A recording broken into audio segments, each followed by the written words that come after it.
코바루비아스는 스페인 중부 지역의 보석처럼 아름다운 마을입니다. 가스티아는 스페인 중부지방을 일컫는 말입니다. 코바루비아스는 이곳 가스티아의 요람이라고 불리웁니다. 가스티아가 태동한 지역입니다. 뒤늦게 노란 단풍이 한창인 길을 지나갑니다. 마드리드에서 200여 킬로미터, 코바루비아스는 주민수가 600명이 채 되지 않습니다.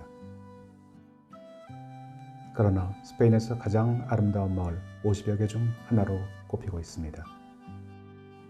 가을을 맞아 노인들이 단체로 이곳 관광에 나섰습니다. 65세 이상 노인들은 정부의 관광기금 지원으로 부담없이 여행을 즐길 수 있습니다. 성문을 지나 코바루비아스 마을로 들어갑니다. 1000년이 훨씬 넘는 역사를 자랑하는 오래된 중세 마을입니다. 좁은 골목길에 돌로 단단하게 지은 건물들이 우아합니다. 오랜만에 나들이의 할머니들도 소녀처럼 가슴이 설레입니다. 오늘은 체감온도가 영상 5도에 달할 정도로 추운 날입니다. 그런 날에도 새로운 것을 보는 즐거움을 막을 수는 없습니다. 책 박물관을 지나 마을의 중앙광장으로 발길을 돌립니다.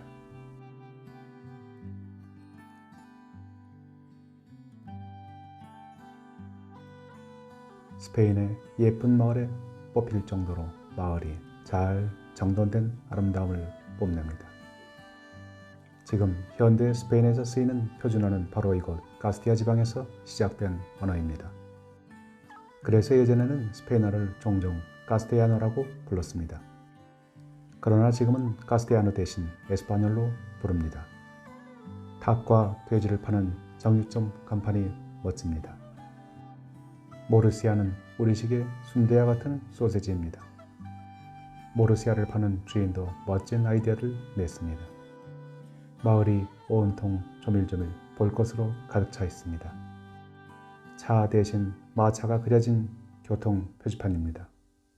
예전에 중부 지역에서 카스텔라노 언어가 쓰여졌다면 갈리시아, 바스크, 카탈루냐는 그들만의 독특한 언어를 갖고 있습니다.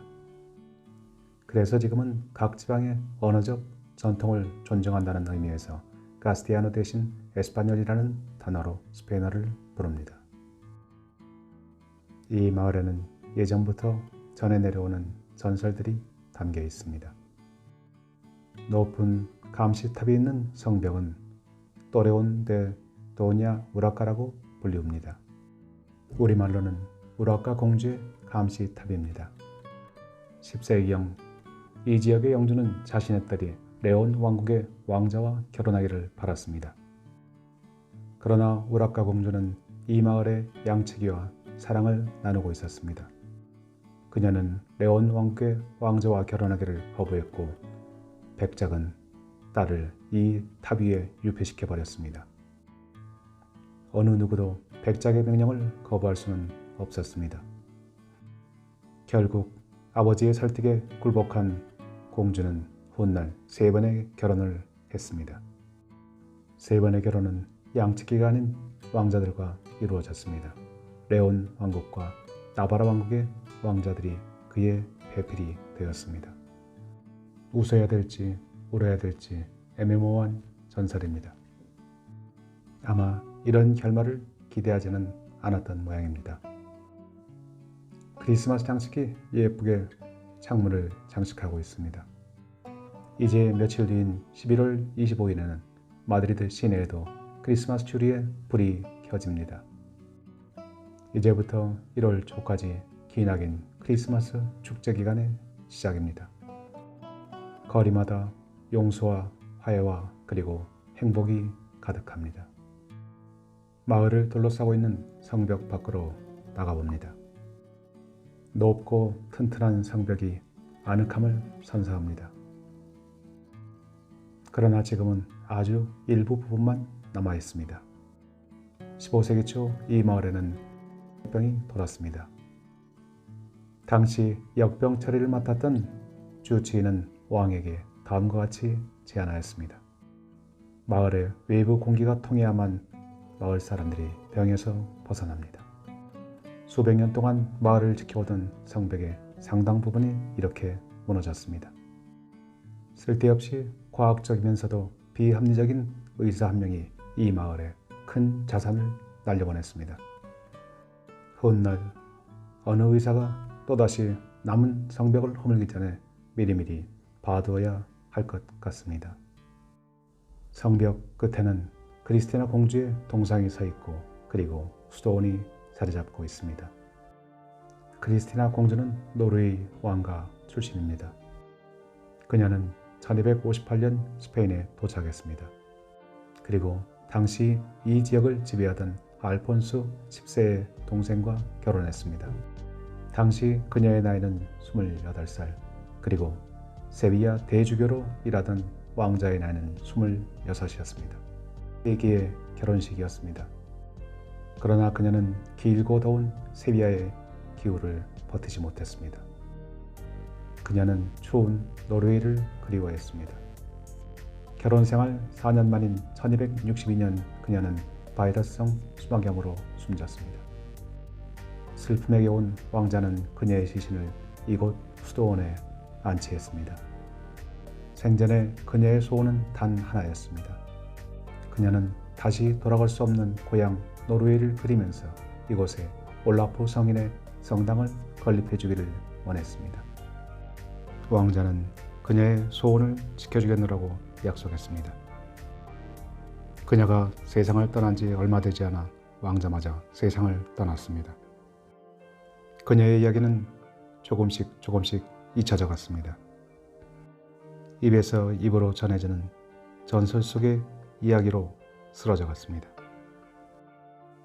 이 마을의 수도원도 성당도 그녀의 존재를 잊었습니다.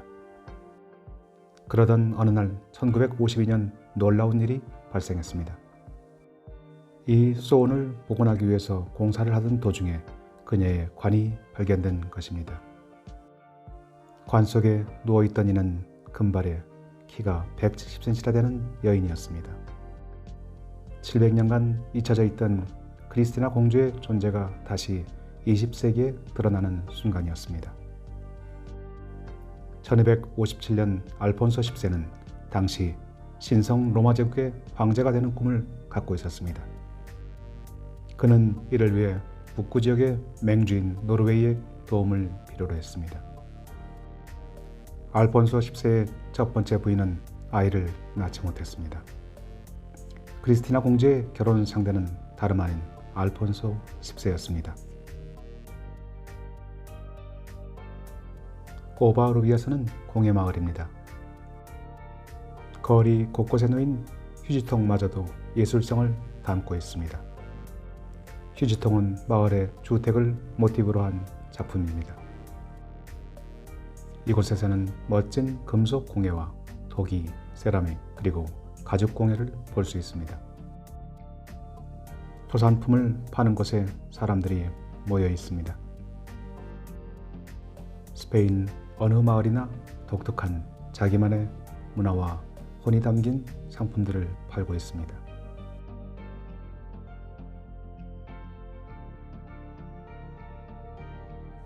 (1257년) 노르웨이의 크리스티나 공주는 스페인을 향해 길을 떠났습니다. 크리스티나 공주와 120명의 수행원들은 영국을 거쳐 1년 만에 스페인에 도착했습니다. 그런데 놀랄만한 일이 생겼습니다.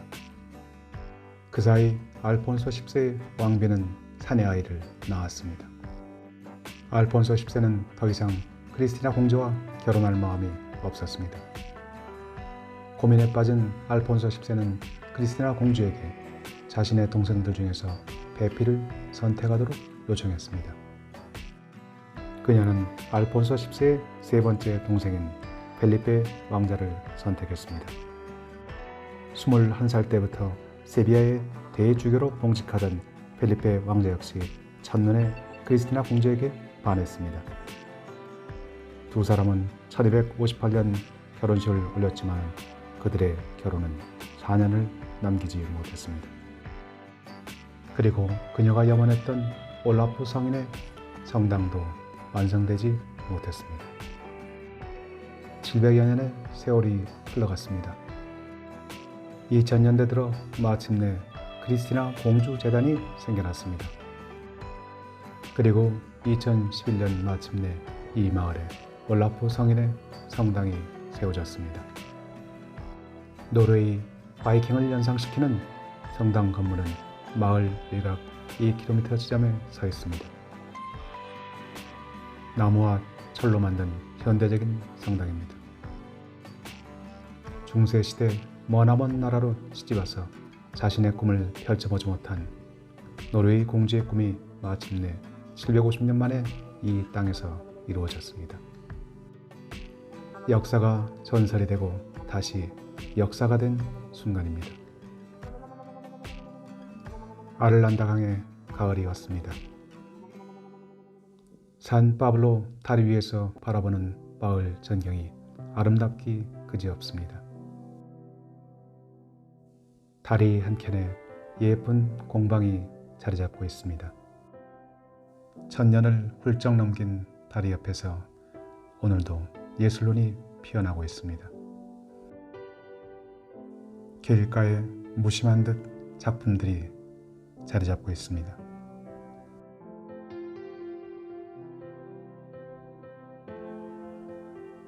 물이 흐르고 시간이 흐르고 차곡차곡 역사와 전설이 쌓입니다.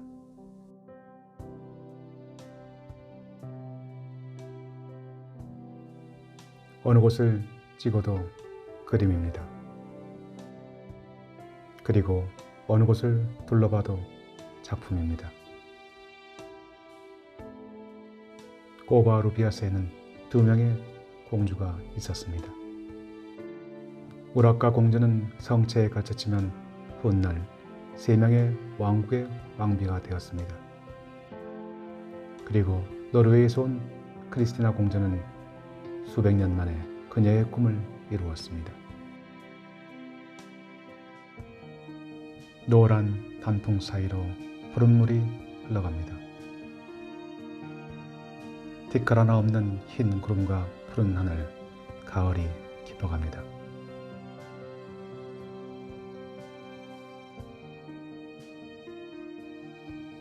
마드리드에서 북쪽으로 불과 2시간 반이면 달려오는 작은 마을에 이토록 흥미있는 전설과 역사가 하나가 되깁니다.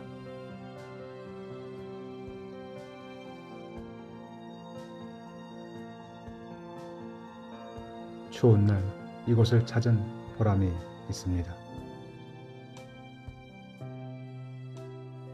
다시 오던 길을 되돌아가 다리를 건너 마을로 들어갑니다.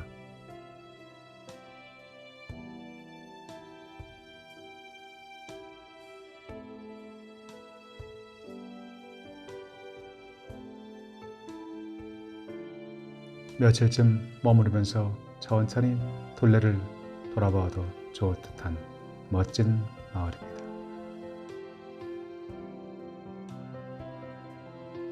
천년의 세월을 지탱해온 다리, 그리고 700년의 세월이 지난 후에라도 약속을 지키는 스페인과 노르웨이 사람들.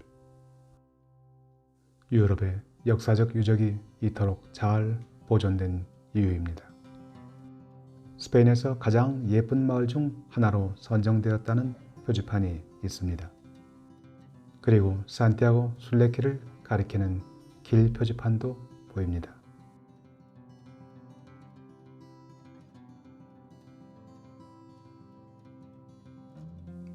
성 안으로 들어왔습니다. 양가죽으로 포도주 물병을 만드는 공방이 보입니다. 1830년부터 지금까지 190년의 역사를 이어온 공방입니다. 예전에는 대부분 주황색으로 만들어졌었는데 지금은 다양한 취향을 반영해서 여러 가지 색깔로 만들어졌습니다. 한여름에도 양치기들은 이 주머니에 포도주를 넣어서 시원하게 보관하면서 마십니다. 삶의 지혜가 담겨있는 물건들입니다.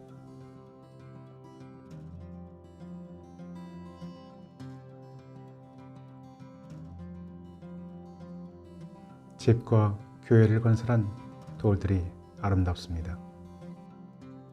마을 이름 꼬바루비아스는 꾸에바와 로하의 합성어입니다. 꾸에바는 동굴을 의미하고 로하는 붉다라는 의미를 지니고 있습니다. 즉 꼬바루비아스는 붉은 동굴입니다. 아직 동굴을 찾지는 못했지만 온통 붉은색 토양입니다. 거리 곳곳에 예술작품이 하나가득입니다.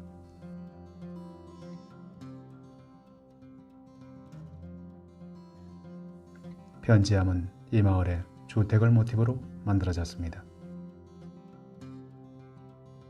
플라스틱 세제병으로 만든 작품들도 눈에 띕니다. 단순하지만 강렬하게 다가옵니다.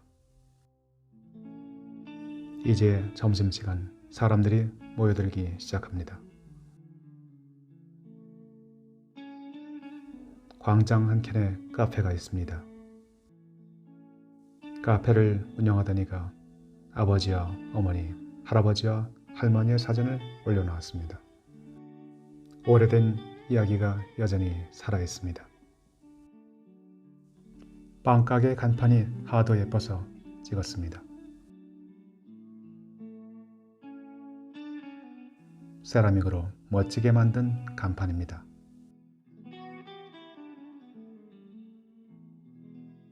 마을 입구에 들어선 음식점은 미슐린 스타를 받았습니다. 이런 멋진 레스토랑에 심지어 투데이스 메뉴가 있습니다. 식사는 물론 커피까지 다 포함해서 1인당 3만원이 안 되는 가격입니다. 사실 스페인의 마을에는 미슐린 스타 레스토랑이 많이 있습니다. 그리고 미슐린 스타가 없어도 맛있는 음식점들도 많습니다. 다음을 기약합니다. 성문을 나서면 은행잎이 노랗게 물들어 있습니다. 아기자기하고 정겹고 색감이 풍부한 마을입니다. 약국을 가리키는 세라믹 간판에 눈길이 갑니다. 그리고 더욱 신기한 것은 반려견을 놓고들 수 있는 고리입니다. 귀엽고 자상한 발상에 웃음이 나옵니다. 이제 다음 행선지를 향해 발길을 옮깁니다. 가스티아의 보석 꼬바루비아스가 멀어져 갑니다.